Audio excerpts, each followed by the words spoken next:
मागील 3 श्लोकामध्ये आपण पांडवांच्याकडच्या वीरांचं महत्त्व दुर्योधनाने सांगितलेलं ऐकलं. आता दुर्योधन आपल्या म्हणजे त्याच्या सैन्यातली जे मोठे लोक आहेत, जे शूरवीर आहेत, त्यांचं वर्णन करतो आहे. ते श्लोक 7, 8 आणि 9 मध्ये आहे. ते आपण एकत्रच विचारात घेणार आहोत. अस्माकं तु विशिष्टाये तान्निबोध द्विजोत्तम नायका मम सैन्यस्य सैन्यार्थं तान् ब्रवीमि ते भवान् भीष्मश्च कर्णश्च कृपश्च समितिञ्जयः अश्वत्थामा विकर्णश्च सौमदत्तिस्तथैव च अन्ये च बहवः शूरा मदर्थे त्यक्तजीविताः नानाशस्त्रप्रहरणास् सर्वे युद्धविशारदाः. अर्थ पाहूया. हे द्विजश्रेष्ठा म्हणजे द्रोणाचार्य, आता आपल्या पक्षातील जे जे प्रमुख वीरनायक आहेत त्यांची नावे ऐका. अर्थात आपल्याला केवळ माहितीसाठी हे सर्व मी सांगत आहे. स्वतः आपण भीष्माचार्य, कर्ण, रणविजयी कृपाचार्य, अश्वत्थामा आणि सौमदत्ताचा पुत्र भूरिश्रवा या व्यतिरिक्त अजूनही खूप शूरवीर आहेत, जे केवळ माझ्यासाठी आपले जीवित अर्पण करावयास तयार आहेत. ते सर्वच शस्त्रे चालविण्यात कुशल आणि युद्धामध्ये प्रवीण आहेत. या 3 श्लोकात दुर्योधन सैन्याचे बलाबल सांगण्याचा प्रयत्न करीत आहेत. भवान म्हणजे द्रोणाचार्य, हे महर्षी भरद्वाज यांचे पुत्र. यांचा जन्म भरद्वाज ऋषींचे वीर्यापासून एका द्रोणात झाला. मातेशिवाय द्रोण नावाच्या एका वैज्ञानिक पात्रात हा जन्मला. फक्त पुरुषापासून जन्मलेल्या या मुलात पौरुष ओतप्रोत भरले होते. मातेकडून येणारे मार्दव यांचे मध्ये नव्हते. ते कठोर योद्धा होते. महर्षी अग्निवेश्य आणि नंतर परशुराम यांचेकडून शस्त्रास्त्रविद्या संपादन केली होती. यांना ब्रह्मास्त्र अवगत होते. ते ही विद्या शिकवू शकत होते. द्रुपद राजा व यांची बालपणी मैत्री होती, पण पुढे ती द्रुपदाने नाकारली, यांचा अपमान केला. त्याला धडा शिकवण्याचा निश्चय करून ते तेथून बाहेर पडले आणि नंतर हस्तिनापुरात भीष्माचार्यांनी राजपुत्रांना शस्त्रास्त्रविद्या शिकवण्यासाठी यांची नेमणूक केली. गुरुदक्षिणा म्हणून यांनी आपल्या शिष्यांकडून द्रुपदाचा पराभव करून त्यास कैद करून आणले. द्रुपदाचे अर्धे राज्य स्वतःकडे ठेवून घेतले आणि उरलेले त्यास परत केले. स्वतःकडे राज्य असल्याने ते द्रुपदाचे बरोबरीचे झाले. आपल्या अपमानाचा बदला घेतला. यांनी वयाचे 90व्या वर्षी महाभारत युद्धात 5 दिवसांचे घनघोर युद्ध केले. पांडवांना सळोकापळ करून सोडले.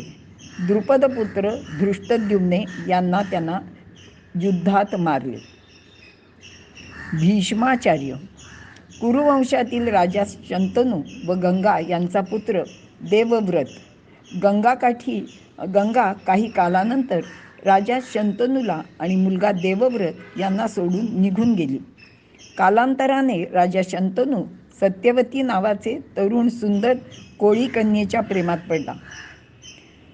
तिच्याच पुत्रांना राज्य मिळण्याची अट मान्य करताना देवव्रताने पित्याचे सुखासाठी आजन्म ब्रह्मचर्याची शपथ घेतली व ती शेवटपर्यंत पाळली, म्हणून तो भीष्म. सत्यवतीला चित्रांगद व विचित्रवीर्य असे 2 पुत्र झाले. मात्र चित्रांगद एका युद्धात मारला गेला. विचित्रवीर्याचे लग्न काशीराजाच्या मुली अंबिका व अंबालिका यांच्याशी भीष्मानी लावून दिले. या कन्या भीष्मानी त्याचेसाठी पळवून आणल्या होत्या. त्यांच्यासोबत त्यांची मोठी बहीण अंबा पण होती, परंतु शाल्वराजाशी तिला विवाह करण्याची इच्छा होती. हे जाणून त्यांनी तिला परत पाठविले. विचित्रवीर्य निपुत्रिक वारला, त्यामुळे राज्याला वारस उरला नाही. प्रतिज्ञेमुळे भीष्म राज्यावर बसू शकत नव्हते. मग कुरुवंश पुढे चालू राहण्यासाठी सत्यवतीने आपला पूर्वाश्रमीचा पुत्र व्यासदेव यांना पाचारण करून अंबिका व अंबालिका यांना नियोग पद्धतीने पुत्र व्हावेत अशी आज्ञा केली. व्यासांनी ती मान्य केली. परंतु या दोघींचे पोटी अंध धृतराष्ट्र आणि पांढऱ्या वर्णाचा पंडू यांचा जन्म झाला. पुढे धृतराष्ट्राचे पोटी 100 कौरव तर पंडूला 5 पांडव झाले. कुरुराज्याचे संरक्षणाची जबाबदारी घेतलेल्या भीष्मांनी मातेला दिलेला शब्द पाळण्यासाठी शेवटपर्यंत कौरवांची साथ सोडली नाही. युद्धात सेनापतीपद स्वीकारले. 10 दिवसपर्यंत घनघोर युद्ध केले. नंतर शिखंडी या द्रुपदपुत्राकडून ते जखमी झाले. हा शिखंडी पूर्वजन्माची अंबा. तिने भीष्मांवर सूड उगवण्यासाठी तपश्चर्या केली व पुढील जन्मी आपल्या अपमानाचा बदला घेतला. असे हे भीष्म गंगानंदन अत्यंत प्रतापी, तेजस्वी, महान योद्धे, सत्यवचनी होते. ते इच्छामरणी असल्याने जखमी अवस्थेत उत्तरायणाची वाट पाहत प्राण धारण करून होते. यांनी कृष्णाला त्याची प्रतिज्ञा मोडावयास लावली. कर्ण कुंतीला कौमार्यावस्थेत सूर्यापासून झालेला पुत्र, जन्मतःच कवचकुंडलाचे वरदान लाभलेला, महापराक्रमी, दानशूर, दुर्योधनाचा मित्र. जन्माचे रहस्य कळल्यानंतरही त्याने कृष्णाचे आणि कुंतीचे म्हणणे न ऐकता दुर्योधनाचा पक्ष सोडला नाही. कुंतीला दिलेल्या वचनाचे पालन केले. संधी मिळाल्यानंतरही त्याने धर्मराजाला व भीमाला जिवंत सोडून दिले. शेवटी परशुरामाचे शापामुळे याचे रथाचे चाक जमिनीत रुतले. त्यावेळी अर्जुनाकडून हा मारला गेला. तो सूर्यपुत्र, तेजस्वी, पराक्रमी, दानशूर होता. शेवटपर्यंत दुर्योधनाशी केलेली मैत्री त्याने निभावली आणि दुर्योधनाचा ह्याच्यावर खूपच भरवसा होता. कृपाचार्य समितिंजय. समितिंजय हे विशेषण कृपाचार्यांना लावण्यात आलेले आहे. भीष्माचार्य, द्रोणाचार्य, कर्ण, कृपाचार्य हे मोठे योद्धे असून ते युद्धात जय मिळवणारे आहेत असे दुर्योधन म्हणतो. यांचे वर्णन करताना ज्ञानदेव म्हणतात, या एकेकाचे नि मनोव्यापारे, हे विश्व होय संहरे, हा कृपाचार्यू न पुरे एकलाची. असे हे पराक्रमी कृपाचार्य गौतम वंशीय महर्षी शरद्वान यांचे पुत्र. यांनी सुद्धा महर्षी भारद्वाज यांचे प्रमाणे आपल्या वीर्यापासून शरस्तंभात प्रयोग करून मातेशिवाय अपत्य उत्पन्न केले होते.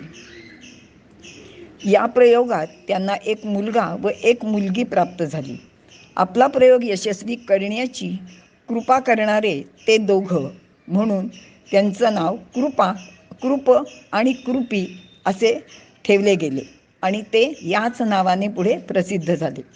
ही मुले मोठी झाल्यानंतर भरद्वाज व शरद्वान हे एकमेकांना भेटले. त्यावेळी त्यांनी आपल्या प्रयोगाबद्दल सांगितले आणि पुढील परिणाम पाहण्यासाठी त्यांनी प्रयोगशाळेत निर्माण झालेल्या कृपी व द्रोण यांचा विवाह केला.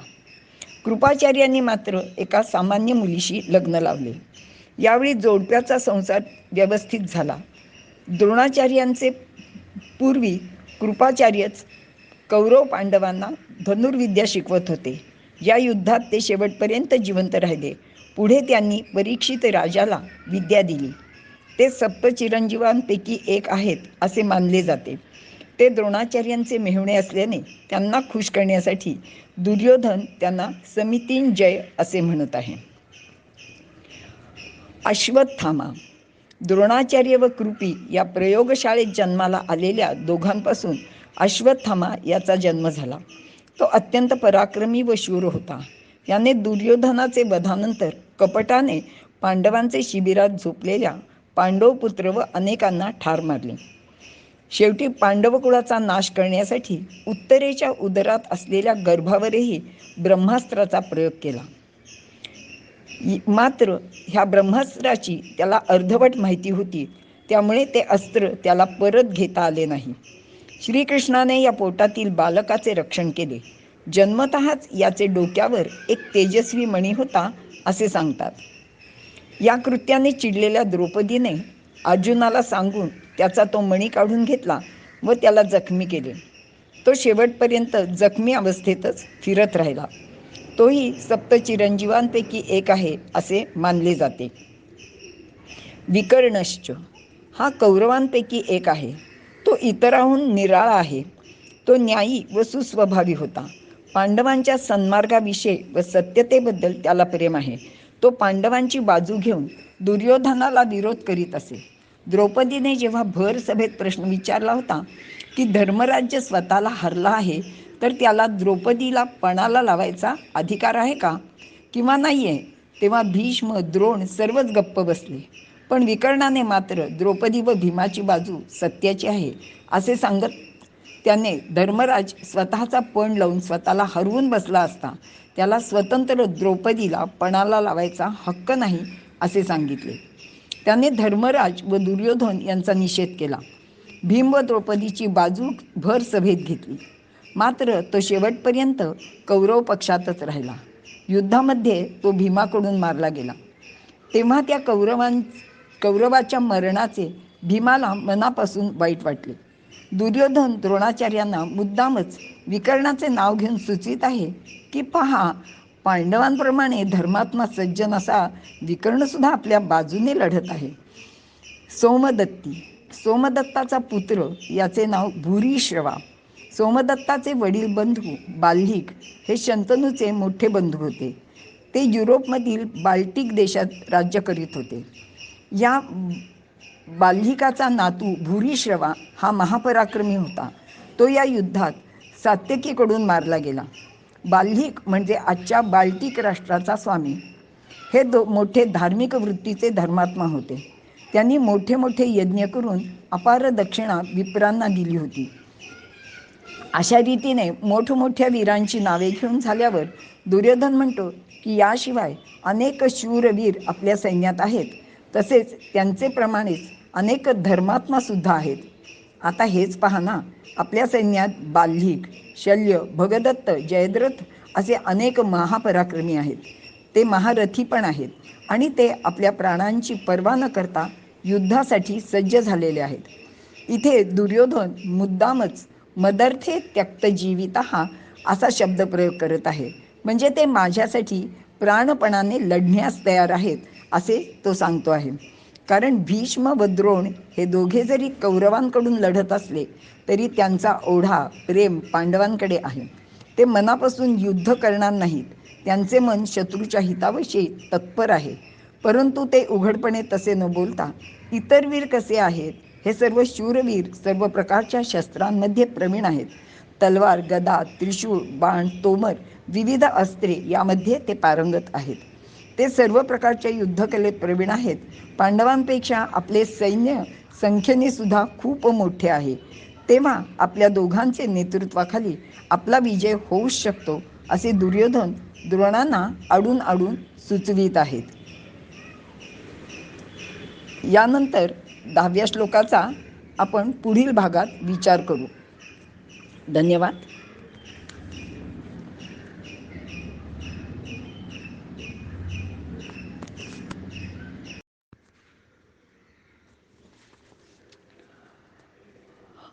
श्लोक क्रमांक 10.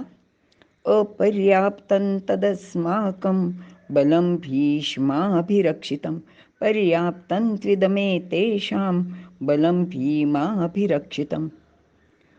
अर्थ पाहूया. भीष्मांनी ज्याचे रक्षण केले आहे ते अशा प्रकारचे आमचे म्हणजे दुर्योधनाचे सैन्य अपरिमित असून भीम ज्याचे रक्षण करीत आहे ते पांडवांचे सैन्य मात्र परिमित म्हणजे अगदी थोडे आहे. पांडवांचे सैन्य 7 अक्षौहिणी होते तर कौरवांचे 11 म्हणजे पांडवांच्या पेक्षा जवळजवळ 1.5 पट ते जास्त आहे. आणि दुर्योधन हे पुन्हा पुन्हा सांगत आहे. अपर्याप्तम शब्दाचा अर्थ असा आहे की अपूर्ण, अल्प, असमर्थ आहे, वेढण्यास अशक्य आणि खूप मोठे आहे. तर इथे वेढण्यास अशक्य आणि खूप मोठे असा आपण अर्थ घ्यायचा आहे. पर्याप्तम पूर्ण, पुरेसे, चारी बाजूने वेढण्यासारखे आणि थोडे. तर इथे चारी बाजूने वेढण्यासारखे थोडे सैन्य पांडवांचे आहे असे दुर्योधन सांगत आहे.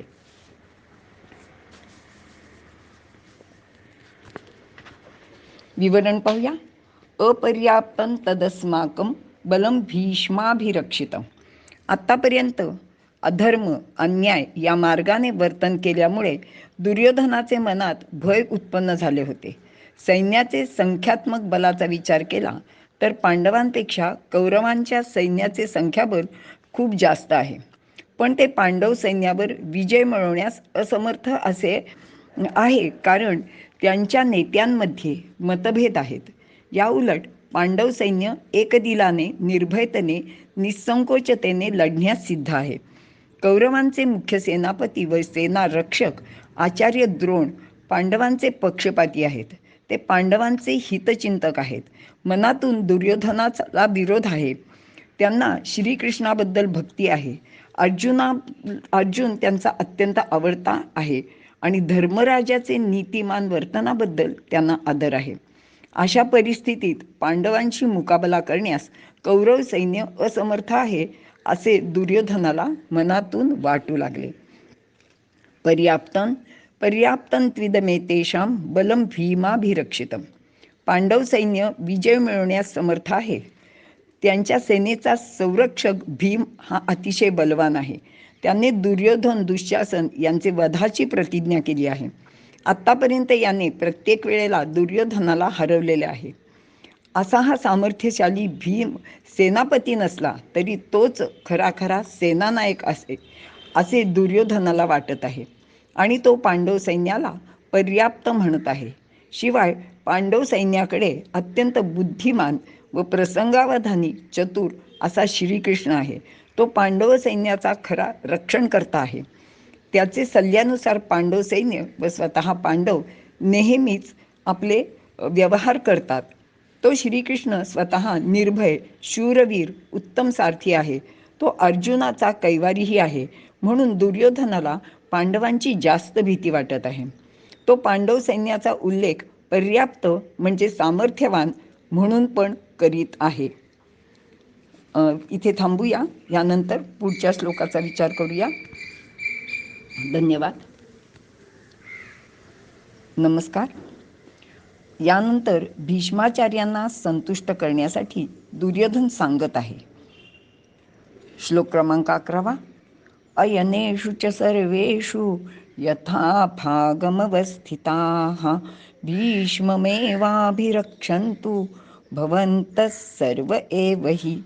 आता सर्वांनी मिळून सर्व अयनांवर म्हणजे सैन्यांच्या व्यूहद्वारावर आपल्या ठिकाणी स्थिर उभे राहून सर्व बाजूंनी भीष्मांचेच रक्षण करावे. आत्तापर्यंत दुर्योधनाने द्रोणाचार्यांना उद्देशून भाषण केले आहे, पण ते सर्व ऐकून आचार्य काहीच बोलले नाहीत. ते गप्प बसून राहिले. एक क्षण दुर्योधनही काय करावे ते न कळून गप्प बसला. मग त्याचे लक्षात आले की मनातून या युद्धाविरुद्ध असलेले पांडवांचे हे हितकर्ते आहेत. ते काय बोलणार? मग त्याने सेनापती असलेल्या भीष्मांबद्दल आपल्याला किती काळजी व प्रेम आहे ते दाखवण्यासाठी सैन्यांचे सर्व विभागांचे प्रमुखांना उद्देशून पुढील प्रमाणे आदेश दिला. सर्व सैन्याने नेमून दिल्याप्रमाणेच हालचाली कराव्यात. अयन म्हणजे चाल किंवा सर्व आघाड्यांवर प्रत्येक व्यूहाचे द्वारावर तेथे प्रत्येकाने नीट लक्ष द्यावे. नेमून दिलेली कामगिरी नीटपणे पार पाडावी. त्याचप्रमाणे सेनापती भीष्मांचे सर्वतोपरी रक्षण करावे. त्यांचे आज्ञेत सर्वांनी राहावे. हाची एकू रक्षावा मी तैसा हा देखावा येणे दळभारू आघवा साचू आमुचा, असं माऊली वर्णन करतात. याचेवर सर्व सैन्याची भिस्त आहे. मागील श्लोकात बलम भीमाभिरक्षितम असे पांडवांचे सैन्य सामर्थ्यवान आहे असा उल्लेख केला. आता त्याला आपल्या सेनापतीची काळजी वाटत आहे, कारण भीष्माचार्यांनी 2 गोष्टी आधीच स्पष्ट केल्या होत्या. एक, शिखंडी जो पूर्वी स्त्री होता त्याचेशी ते लढणार नाहीत.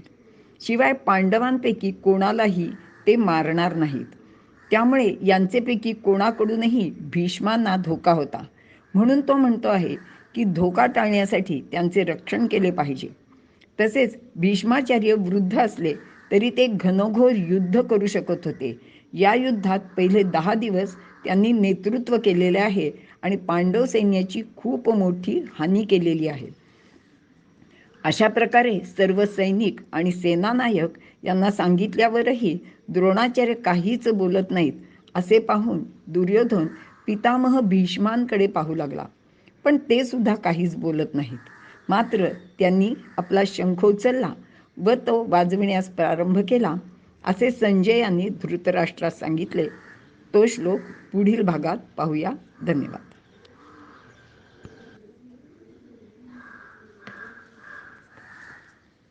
श्लोक 12. तस्य संजनयन् हर्षं कुरु वृद्धः पितामहः सिंहनादं विनोद्योच्चैः शंखं दद्मौ प्रतापवान. अर्थ पाहूया. दुर्योधनाला आनंद वाटावा म्हणून कौरवातील अतिवृद्ध अशा पराक्रमी पितामहानी मोठ्याने सिंहाप्रमाणे गर्जना करून उच्च स्वरात आपला शंख फुंकला किंवा वाजवला. विवरण पाहूया. संजय धृतराष्ट्रास सांगत आहे की दुर्योधनाचे भाषण ऐकून सेनापतींना संतोष झाला आणि त्यांनी युद्धाची सुरुवात होत आहे अशी सूचना देण्यासाठी, तसेच दुर्योधनाला बरे वाटावे म्हणून सुद्धा आपला शंख वाजवण्यास सुरुवात केली. माऊलं म्हणतात, या राजयाच्या बोला सेनापती संतोषला, मग तेणे केला सिंहनादू. वरवर पाहता या श्लोकाचा सरळ अर्थ आहे, परंतु खरा विचार केला तर भीष्मांचे मनात त्याचेबद्दल फारसे प्रेम नाही. जसे द्रोणाचार्य काही बोलले नाहीत, तसे ते पण राजाशी म्हणजे दुर्योधनाशी काही बोलले नाहीत. त्यांनी न बोलताच कृती केली. येथे धृतराष्ट्राला बरे वाटावे म्हणून संजय सांगत आहे की राजाचे बोलणे ऐकून सेनापती संतोषले आहेत व राजाला आनंद वाटावा म्हणून सेनापती शंखनाद व सिंहगर्जना करीत आहेत. विनोद्यचे म्हणजे गरजून किंवा खूपच जोरात. यामध्ये सेनापती भीष्माचार्यांना कुरुवृद्ध आणि प्रतापवान पितामह म्हटले आहे. वृद्ध या शब्दाचा अर्थ ज्ञानी असा आहे. भीष्माचार्यांपेक्षा वयाने मोठे असलेले बाल्हिक होते, ते त्यांचे चुलते होते. शंतनूचे धाकटे बंधू होते, पण भीष्माचार्य हे ज्ञानाने श्रेष्ठ असल्याने त्यांना वृद्ध असे म्हटले आहे. प्रतापवान भीष्माचार्य अनेक वेळा त्यांनी खूप मोठ्या शत्रू सैन्याशी एकट्यानेच लढाई केलेली आहे. त्यांचे गुरु परशुराम यांचेशी सुद्धा युद्ध करावयाचा प्रसंग आला असता ते त्यांचे समोर हरले नाहीत. आपल्या धाकट्या बंधूसाठी काशीराज कन्या यांचे स्वयंवर मंडपातून त्यांनी पळून आणल्या होत्या. त्यावेळी तेथे जमलेल्या अनेक राजांनी याचेवर हल्ला केला होता. याने एकट्याने त्या सर्वांना पळवून लावले होते. त्यांच्या शस्त्रास्त्र विद्येतील नैपुण्याचा इतर क्षत्रियांवर फार मोठा प्रभाव होता. पितामह द्रोणाचार्य हे कौरव पांडवांचे गुरु होते. त्यांचा शिष्य एवढाच संबंध आहे. पण भीष्माचार्य हे कुरुकुलातील आहेत. त्यांचा या सर्वांशी रक्ताच्या नात्याचा संबंध आहे. ते पितामह आहेत. कुरुकुलाचे भले व्हावे यासाठी त्यांनी आयुष्य वेचले आहे. राज्यत्याग केला आहे. आजन्म ब्रह्मचर्य पाळले आहे. वेळप्रसंगी लढाया केल्या. राज्यासाठी व कुलाचे भल्यासाठी जे जे म्हणून करता येईल ते सर्व यांनी आजपर्यंत केले आहे. त्यांचा दुर्योधनाशी कौटुंबिक सख्यभाव असणे स्वाभाविकच होते. म्हणून पितामहांनी त्याला खुश करण्यासाठी व सैन्याला सूचना देण्यासाठी आपला शंख वाजवून मोठा ध्वनी केला. इथे थांबूया. याचा परिणाम काय झाला ते पुढच्या श्लोकात सांगितलं आहे. तो पुढच्या भागात पाहूया. धन्यवाद.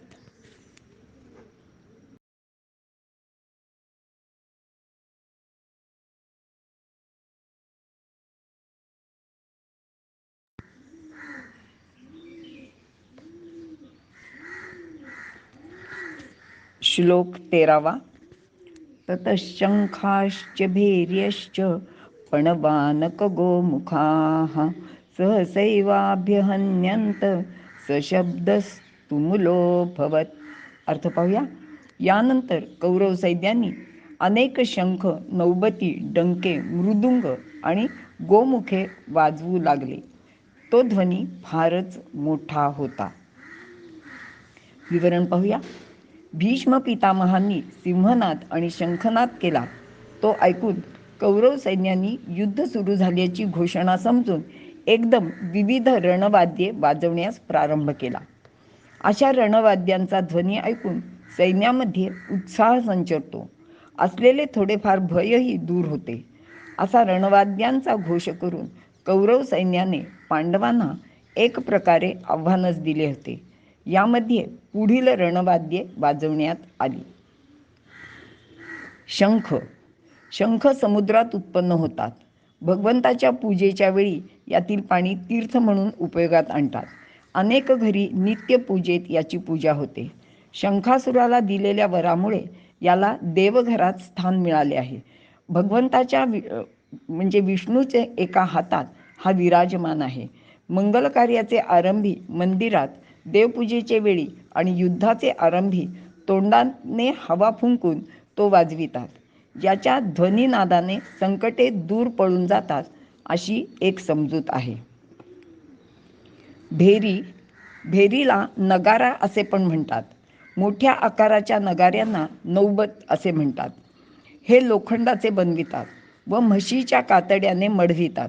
लाकडाच्या मोठ्या दाणक्याने वाजवितात. देवळात जुन्या काळात राजांच्या किल्ल्यावर, राजवाड्यात उंच जागी ठेवलेल्या असत त्या जागेला नगरखाना असे म्हणत. उत्सव प्रसंगी व मंगल प्रसंगी विशेष करून हे वाजवितात. पूर्वीच्या काळी सकाळी हे नित्य वाजविले जात असत. युद्धप्रसंगी सुरुवातीला हे वाजवितात. त्यावरून युद्ध सुरू होण्याला युद्धाची नौबत झडली असेही म्हणण्याची प्रथा पडली. पणब. यालाच ढोलके असे म्हणतात. हे लोखंडापासून किंवा लाकडापासून तयार करतात व बकऱ्याचे कातडीने मढवितात. हाताने किंवा लाकडाच्या दाणक्याने वाजवितात. हे कार्यारंभी आणि गणेश पूजनाच्या वेळी वाजविणे शुभ मानतात. गायनात तालवाद्य म्हणूनही वाजवितात. आनक. याला मृदुंग किंवा पखवाज असे म्हणतात. याचा आकार लांबट गोल असून काही वेळा ते मातीपासून तयार केलेले असते. दोन्ही बाजूंनी कातडी लावतात. ते हाताने वाजवितात. लोकसंगीतात याचा उपयोग करतात. हाताने वाजवितात. हे तालवाद्य आहे. गोमुख. यालाच नरसिंग असे म्हणतात. आकार सापासारखा, नागमोडी वाकडा तिकडा असतो. याचे तोंड गायीच्या तोंडासारखे असते म्हणून याला गोमुख असे म्हणतात. तोंडाने हवा फुंकून वाजवितात. ही सर्व रणवाद्य म्हणूनही उपयोगात आणत असत. सहसैवाभ्य हन्यंत. हा शब्द स्थूलोभवत. सहसैनाभ्य हन्यंत सशब्द स्तुमुलोभवत. कौरव सेनेत अति उत्साह असल्याने सेनापती भीष्माचार्यांनी शंख वाजविताच सैन्यातील रणवाद्ये एकदमच वाजू लागली. वेगवेगळ्या तुकड्यांमध्ये उभ्या असलेल्या सैनिकांनी वाजविलेल्या रणवाद्यांचा नाद फारच मोठा झाला व तो सर्वत्र मोठ्याने घुमत राहिला. ज्ञानदेव तर वर्णन करतात. ऐसा अद्भुत तुरबंबाळू ऐकोनिया व्याकुळू देव म्हणती प्रळय काळू ओढवला आजी. इथे थांबूया. त्यानंतर 14वा श्लोक पुढच्या भागात आहे. पांडव सैन्यात काय घडले त्याचं त्याच्यात वर्णन केलेलं आहे. ते पुढच्या भागात पाहू. धन्यवाद.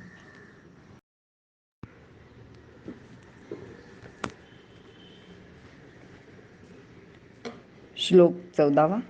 तत श्वेतैर्हयैर्युक्ते महती स्यन्दने स्थितो माधवः पांडवश्चैव दिव्यौ शंखौ प्रदध्मतुः. अर्थ. यानंतर शुभ्र घोड्यांच्या भव्य रथात विराजमान झालेल्या भगवान श्रीकृष्ण आणि अर्जुनाने आपले दिव्य शंख मोठ्याने वाजवले. विवरण पाहूया. ततश्वेतैर्हयैर्युक्ते. चित्ररथ नावाच्या गंधर्वाने अर्जुनाला दिव्य असे 100 अश्व दिले होते. त्यांचे वैशिष्ट्य असे होते की युद्धामध्ये जरी घोडे मारले गेले तरी त्यांची संख्या 100च राहत होती. ते सर्वगामी म्हणजे पृथ्वी स्वर्ग असे कोठेही जाऊ शकत असत. यापैकी शिकवून चांगले तयार केलेले 4 घोडे अर्जुनाच्या रथाला जुंपलेले होते. महती स्यंदने स्थितौ. खांडववन खाऊन तृप्त झालेल्या अग्नीने अर्जुनाला हा विशाल रथ खास भेट म्हणून दिला होता. यामध्ये 9 बैलगाड्या भरतील इतकी शस्त्रास्त्रे एका वेळी ठेवता येत असत. हा रथ सोन्याने मढविलेला असून तेजपुंज होता. त्याची चाके मजबूत होती. त्यावरील ध्वज विजेप्रमाणे चमकत होता. तो रथावर उंच असल्यामुळे दुरूनही दिसत असे.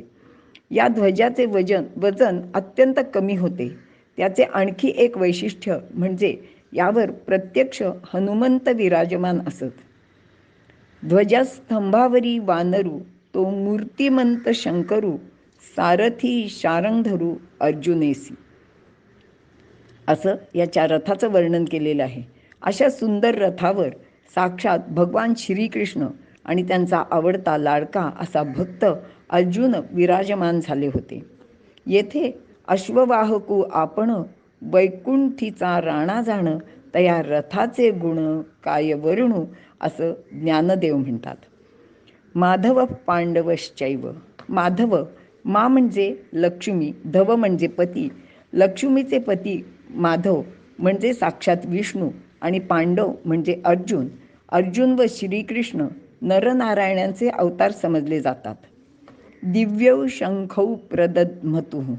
भगवान श्रीकृष्ण व अर्जुन यांनी आपापल्या हातातील दिव्य व तेजपुंज असे शंख खूप जोरात वाजवले. खरे तर धृष्टद्युम्न हा पांडव सैन्याचा सेनापती होता. त्याने भीष्मांना प्रत्युत्तरादाखल प्रथम शंख वाजवावयास हवा होता.